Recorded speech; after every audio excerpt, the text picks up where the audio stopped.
আপোনালোকৰ গোৱালপাৰাত AIUDF দলৰ নিৰ্বাচনী প্ৰচাৰ কেনেকুৱা হ'ল আৰু কিমান মানুহ হৈছিল? আজি আমাৰ AIUDF দলৰ যিটো প্ৰগ্ৰাম হৈ গ'ল, আপোনালোকে নিশ্চয় দেখা পাইছে বা ছচিয়েল মিডিয়াতো পাব যে ইমান সাকসেস প্ৰগ্ৰাম ৰাইজ স্বতঃস্ফূৰ্তভাৱে নিজস্বভাৱে ওলাই আহিছে, একগোট হৈ ওলাই আহিছে। ইয়াৰ দ্বাৰা প্ৰমাণ কৰে যে আমাৰ আগন্তুক 7 তাৰিখৰ যি নিৰ্বাচন হ'ব, নিৰ্বাচনত যে আমি বিপুল ভোটত জয়যুক্ত হম, এই মিটিঙে তাৰ প্ৰমাণ কৰে। আপোনালোকে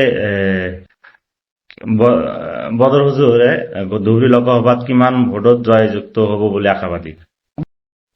যিটো ধাৰণা ৰাইজৰ যি উৎসাহ উদ্দীপনা দেখি আছো যে যোৱা 15 বছৰ কাল যে আমাৰ মৌলানা বদৰুদ্দিন আজমল সাহেব MP থাকি গ'ল, যি হাৰত ভোট পাই জিকিছিল তাতকৈ বেছি গুণ ভোটত 2 গুণ ভোটত জয়যুক্ত আমাৰ আশা।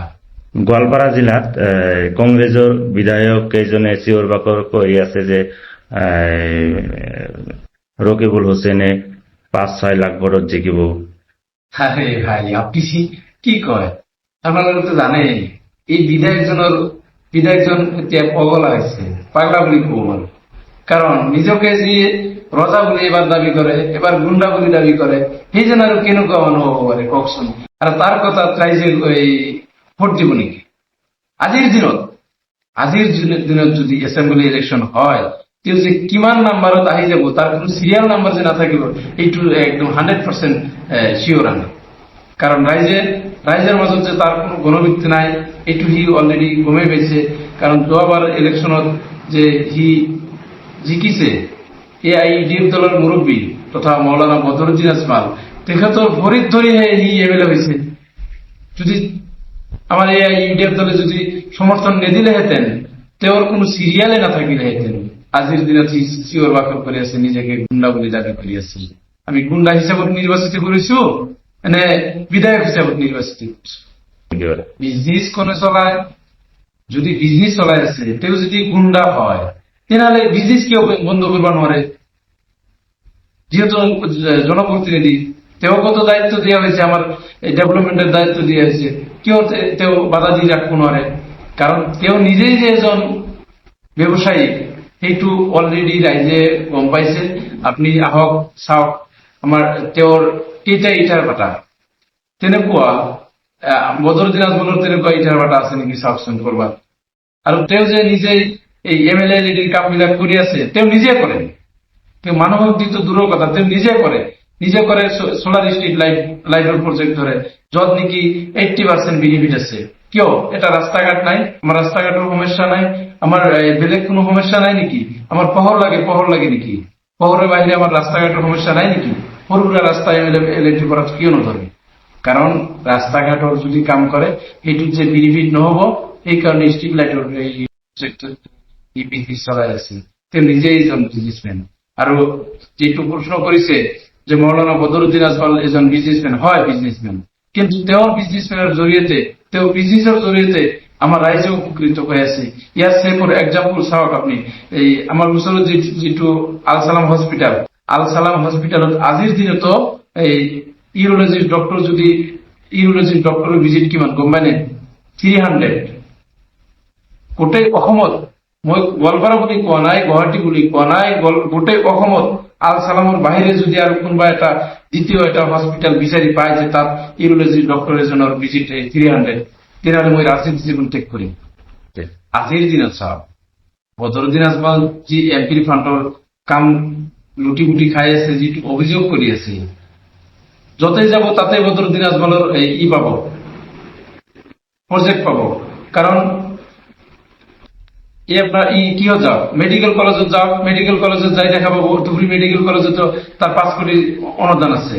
এফালে আপনার গোৱালপাৰা কলেজত যাওক, তাতে 10 কোটি টাকার এটা বিল্ডিং স্যাংশন আছে। আর তাতে আমার বিধায়ক স্যাংশন করেছে কি আর্ট ফিলিং কিমান মাটি যায় আর কিমান টাকা ধরেছে, সেইটো তাতে এই দুটা বস্তু কম্পেয়ার করলে আলটিমেটলি ওলাই আহিব। কোনে বিজনেসম্যান আর কোনে লুটি লুটি খাই আছে।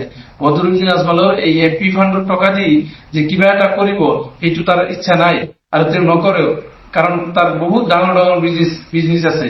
তেওঁ যে ইন্টাৰনেশনাল বিজনেসম্যান হয়, কারণ এই এমপি ফান্ডৰ টকাৰ কাৰণে এই ঘুৰিও নাচায়। রকিবুল হোসেন ডাঙৰীয়া তেওঁ যদি ইমানে ডাঙৰ মাইনৰিটি লিডাৰ হয়, তেনেহলে নগদ কিয় নেখেলিলে?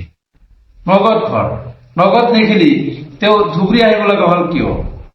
তেওঁ যদি মাইনৰিটি লিডাৰ হলেহেঁতেন তেনেহলে এই নগদ খেলিলে আৰু ধুবুৰীত আৰু এজন আমাৰ মাইনৰিটি লিডাৰে এই টিকিট পালেহেঁতেন, দুটা আমাৰ চিট পালোহেঁতেন। কিন্তু সি জানে যে মই নগদ জিকিব নোৱাৰিম, কাৰণ সেইকাৰণে তাতে তেওঁ টিকিট লোৱা নাই।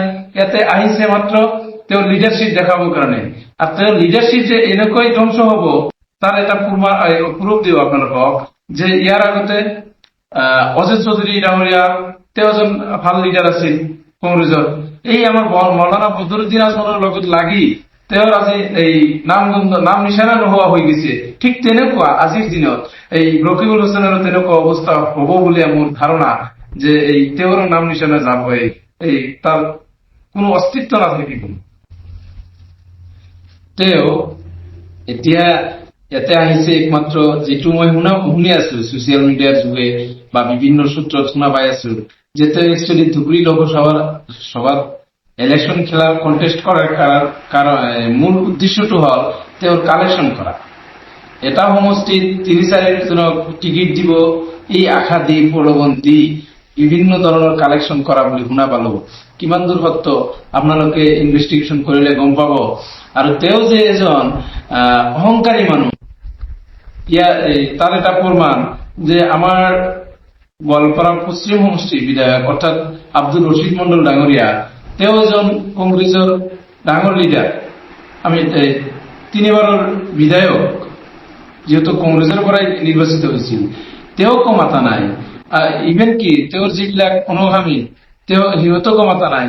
তেওঁৰ কিছুমান অনুগামী যাই তেওঁক কৈছে, ৰকিবুল হোসেন ডাঙৰীয়া কৈছিল যে আপনি আমার বিধায়কক এবার ফোন কৰক, আপনি ফোন কৰিলে আহি যাব। ৰকিবুলে তেতিয়া কৈছিল যে ৰকিবুল এনেকুৱা এজন মানুহ যে মৰি যাব পাৰে, ঘাঁহ নাখাব। এতিয়া ৰাইজে বিচাৰ কৰিব যে তেওঁ ঘাঁহ খায় না কি খায়, সেইটো আমাৰ ধুবুৰী বাসীয়ে অলৰেডি কি খুৱাব লাগে, ঘাঁহ খুৱাব লাগে নাকি মাংস খুৱাব লাগে না মুৰ্গী খুৱাব লাগে, সেইটো এইবাৰ নিশ্চিত বুজাই দিব। জানেন যে যি দুজন বিধায়কে সংগ দিছে ৰকিবুল হোসেন ডাঙৰীয়া, সেই দুজন বিধায়ক, এজন হল পাগলা, মাঝে মাঝে নিজকে ৰজা বুলি দাবী কৰে, মাঝে মাঝে গুণ্ডা বুলি দাবী কৰে, আৰু তেওঁৰ কথাত কিমান ভোট পাব ৰাইজে, তেওঁৰ কথাত ৰাইজে যে কিমান ভোট দিব এইটোতো অলৰেডি জল পটপট কৰি ওলাই গৈছে।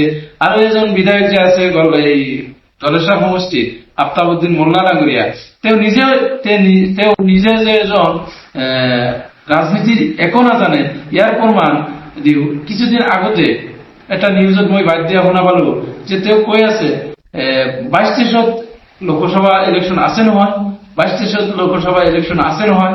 আরে বাবা, 22-23 লোকসভা ইলেকশন আছে নহয়, তেওঁ নিজেও গম নাপায় যে কোন চনত লোকসভা ইলেকশন হব। তেওঁ এজন বিধায়ক কেনেকৈ হব পাৰে কওকচোন? তেওঁ এজন নিৰ্বাচিত বিধায়ক, তেওঁ এইটো নাজানে, তেওঁৰ এইটো মনত নাথাকে যে 24 চনত হব, কিছুদিন আগত কংগ্ৰেছৰ নিৰ্বাচনী সভা লক্ষীপুৰ ব্লক সোণাৰীত হৈ গল। লুৰিণজ্যোতি আৰু অখিল গগৈ লৈ নিৰ্বাচনী প্ৰচাৰ কৰিলে।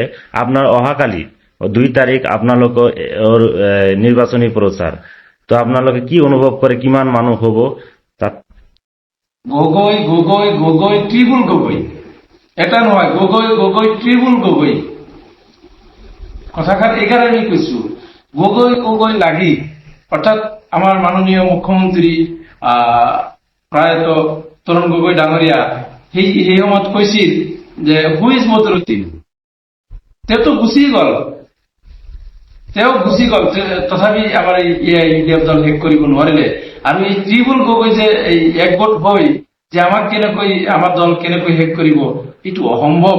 আৰু সিহঁতৰ কথাত যে মানুহে ভোট নিদিয়ে এইটো ৰাইজে ভালকৈ গম পায়।